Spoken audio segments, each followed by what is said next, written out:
Well, on Halloween nights, you can see lots of ghosts and goblins roaming through the streets. But do you believe that ghosts or spirits really exist? In a WVUA News special report, Daniel Sparkman goes along on a paranormal investigation of the Pickens County Courthouse to explore the story of Henry Wells and the face in the courthouse window.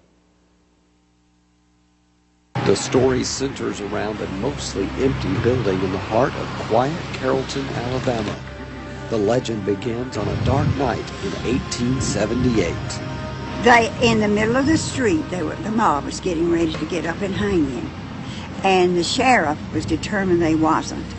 So he took him up into the garage and hid him up there, away from the mob. And while they were standing there, for some reason, a sudden thunderstorm, a sudden streak of lightning that came first, struck the tree, a huge tree standing right here on this corner.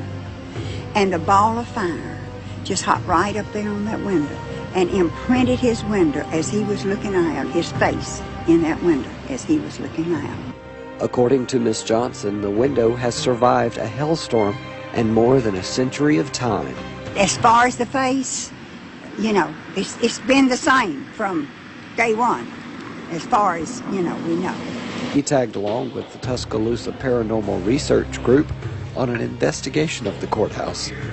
With night vision cameras set up in strategic locations, the lights went out and we went to work.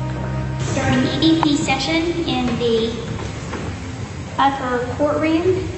Just a few minutes into the session, something starts to happen. If you can touch Victoria, it will feel cold to her.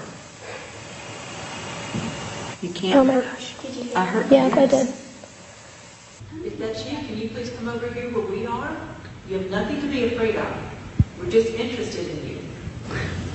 I just get really bad chills. This is the first time tonight. As we moved into the basement jail where the man from the face in the window allegedly died, the activity did not. Yeah. Okay, knock now though. I thought I heard Brad. What was that? It's just bizarre.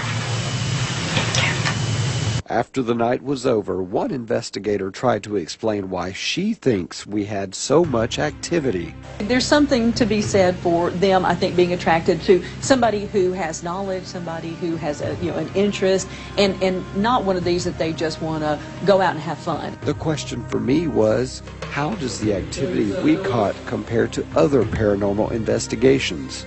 So they're all unique in their own way.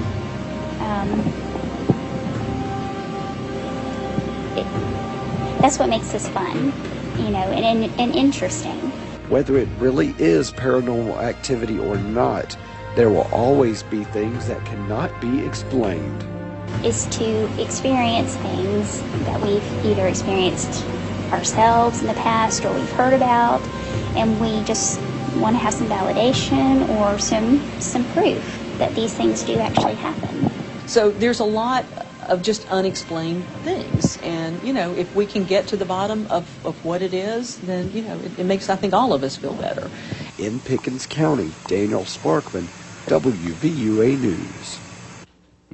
Thank you, Daniel. The Pickens County Courthouse is currently undergoing renovations. Once completed, the Courthouse Preservation Foundation hopes to turn it into a museum.